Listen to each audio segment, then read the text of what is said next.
खुशी का सुहाना सफर एपिसोड 34। जैसा कि पिछले एपिसोड में मिसेस दुबे खुशी को उसके आगे की जर्नी के लिए उसे सीख देती है, उधर दुबे जी दीपक को ब्लैकमेल करके उस पर अपनी मनमानी थोपते हैं, लेकिन मिसेस दुबे को दाल में काला नजर आने लगता है। नमस्कार दोस्तों, मैं नम्रता शर्मा लेकर आई हूँ अपनी लिखी हुई कहानी जिसका नाम है खुशी का सुहाना सफर। उम्मीद करती हूँ कि आपका मेरा ये सफर सुहाना रहेगा। अगर मेरी लिखी कहानी आपको पसंद आए तो मेरी इस कहानी को लाइक करें, शेयर करें और चैनल को सब्सक्राइब करके अपना प्यार और सपोर्ट मुझे जरूर दें। धन्यवाद। अब आगे। मिसेस दुबे ने दुबे जी से अपना सवाल फिर से रिपीट किया। क्या छुपा रहे हैं आप लोग मुझसे? मिसेस दुबे के सवाल का किसी के पास कोई जवाब नहीं था। अब उनका शक और गहरा हो गया। जब मिसेस दुबे के सवाल का जवाब किसी ने नहीं दिया तो वहाँ दुबे जी की ओर बढ़ी और उनसे पूछी, पहले आप जरा ये बताएंगे कि चाय किस खुशी में पी रहे हैं, वो भी मीठी चाय? बंद है ना आपकी चाय? खुशी ने मोर्चा संभालते हुए बीच में मिसेस दुबे को जवाब दिया, मम्मी वो पापा को जो चेकअप करवाया था हमने उसकी रिपोर्ट्स आ गई हैं और रिपोर्ट्स बिल्कुल नॉर्मल है। पापा आप ठीक है, हो सकता है इस खुशी में पापा चाय मांग रहे हो। मिसेस दुबे बोली, ये तो बहुत अच्छी बात है कि रिपोर्ट्स बिल्कुल नॉर्मल आई है, मगर इसका ये मतलब थोड़ी है कि आगे भी सब नॉर्मल रहेगा और अब ये जो चाहे वो मनमानी कर सकते हैं। तब दुबे जी बोले, नॉर्मल ही रहेगा, आप हवा मत बनाओ इस बात को। रिपोर्ट्स आने के बाद से मैं जिंदगी खुल के जी रहा हूँ बिना किसी परहेज के, और चाय तो दर्जन से भी ज्यादा बार पी चुका हूँ। क्या हुआ, मुझे बिल्कुल फिट हूँ, आपके सामने खड़ा हूँ। आपको तो बस तानाशाही करने का कोई टॉपिक चाहिए। और जब बात पति की हो, भला आज तक ऐसा हुआ है कि कोई धर्म पत्नी अपने पति को कंट्रोल में लिए बिना ही धर्म पत्नी शब्द पूरा कर पाई हो? ये सुनकर मिसेस दुबे आग बबूला हो गई, लेकिन उन्होंने खुद को संभाला और उन्होंने दुबे जी से आगे बहस करना मुनासिब नहीं समझा। अब वो दीपक की तरफ बढ़ी और उससे पूछी, बेटा दीपक, पापा तो अब अपनी जिंदगी बिना किसी परहेज के जी रहे हैं, दर्जन भर से ज्यादा बार चाय पी चुके हैं। इसमें तूने इनकी कितनी बार खुशामद की है? एक बार तो अभी मेरे सामने ही अपने पापा की आज्ञा का पालन करने जा रहा था, वो तो देख लिया मैंने, लेकिन मेरे पीठ पीछे कितनी बार इनकी आज्ञा का पालन कर चुका है बता?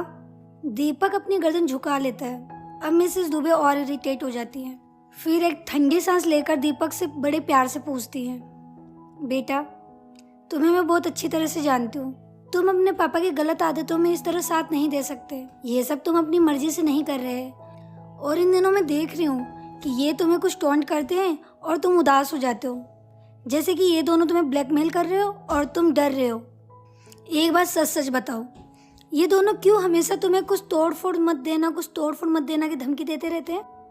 मैं कई बार ये नोटिस कर चुकी हूँ, और अभी अंदर जो हुआ वो भी मैंने नोटिस किया। ऐसा कभी पहले तो नहीं होता था। क्या बात है, बताओ मुझे। अब खुशी और दुबे जी की हालत पतली हो चुकी थी। उन्हें पता था कि अब उनका पोल खुलने वाला है। ये दीपक अब झारखंड के बारे में सब कुछ अपनी माँ को बता देगा, इसीलिए खुशी इस बात को यहीं टालने के लिए शब्दों को ढूंढ रही थी, मगर शब्द तो दूर, आवाज भी गले से बाहर नहीं निकल रही थी उसकी।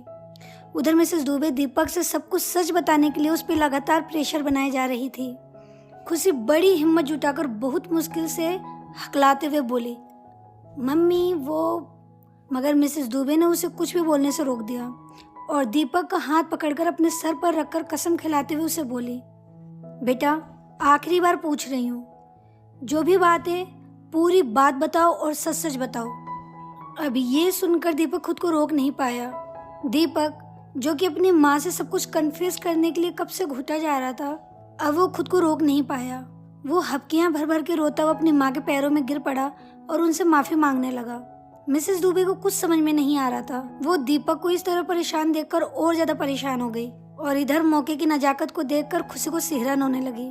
वो दुबे जी से वहाँ से निकलने के लिए इशारा करती है और फिर पल भर में वो वहाँ से गायब हो जाते हैं। खुशी और दुबे जी अब घर के बाहर खड़े होकर सोचते हैं कि आगे क्या करना है। वो दोनों सोच ही रहे थे कि आगे क्या करना है कि दुबे जी पूछ ही बैठते हैं, बेटा आगे क्या करना है? अब ऐसा करते हैं यहाँ से भाग चलते हैं, कैसा रहेगा? खुशी बोली, लेकिन भागकर जाएंगे कहाँ पापा? दुबे जी बोले, अग्रवाल जी की दुकान पर बैठ जाते थोड़ी देर और एक एक कप चाय भी हो जाएगी।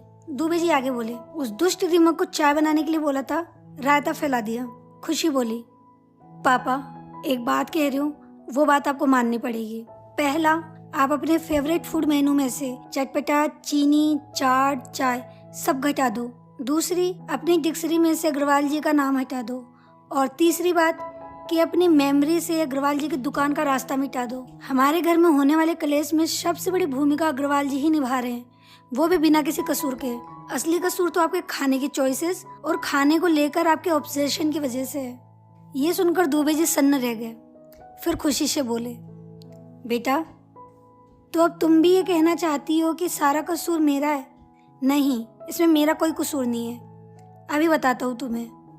देखो, जो सामने से स्पीड में कार आ रही है, सपोज करो कि उसका ब्रेक फेल हो गया और सीधा आकर मेरे अंदर घुस जाता है और मैं उसी वक्त टें बोल जाता हूँ, तो क्या दोस्त मेरे खाने पीने की आदत की होगी? अच्छा छोड़ो, वो देखो, ये जो सामने कुत्ता घूम रहा है आकर मुझे काट लेता है और मैं रेबीज की बीमारी की वजह से तड़प तड़प के मर जाता हूँ, तो क्या इसमें भी दोस्त मेरे खाने पीने का होगा? ये ऊपर रखे छत पर गमलों में से एक गमला आकर मेरे सर पे गिर जाए, ये खंबे पे लदे तार के गुच्छों में से एक तार टूटकर मेरे ऊपर गिर जाए, बाढ़ आ जाए, भूकंप आ जाए, बिजली गिर जाए, तब भी क्या दोस्त मेरे खाने पीने के शौक का होगा? खुशी बेटा, समझने की कोशिश करो और ध्यान से देखो। मौत हमारे चारों ओर पसरी हुई है, उसे जब आनी होगी तब आ ही जाएगी। अब उस चीज से डर के अपना मन मार लेना, ये बड़ा मुश्किल काम है मेरे लिए। इसलिए मुझे दुख इस बात का नहीं होता कि मुझे कुछ हो जाएगा, क्योंकि होने को कोई नहीं टाल सकता, बल्कि दुख इस बात का होता है कि मेरे साथ इतनी कड़ाई बरती जाती है, मुझ पर और मेरे खाने पर नजर रखा जाता है। मैं मेरी जिंदगी मेरे हिसाब से नहीं जी सकता। उससे भी बड़ा दुख, अब तुम भी अपनी मम्मी और भाई के जैसा व्यवहार मेरे साथ करने लगी हो, मुझे गलत समझने लगी हो। मुझे कोई अफसोस नहीं मेरी लापरवाही का, अफसोस है तो सिर्फ इस बात का कि खाने को लेकर ऑब्सेस्ड शब्द का इस्तेमाल करके मुझे चटोरा कहा। दुबे जी को इतना दुखी देखकर खुशी उन्हें समझाने की कोशिश करना चाहती है और उन्हें बताना चाहती है कि उसका वो मतलब नहीं था जो वो समझ रहे हैं, कि इसी बीच घर के भीतर से मिसेस दुबे की जोर से चिल्लाने की आवाज आई, दीपक बात क्या है, बता।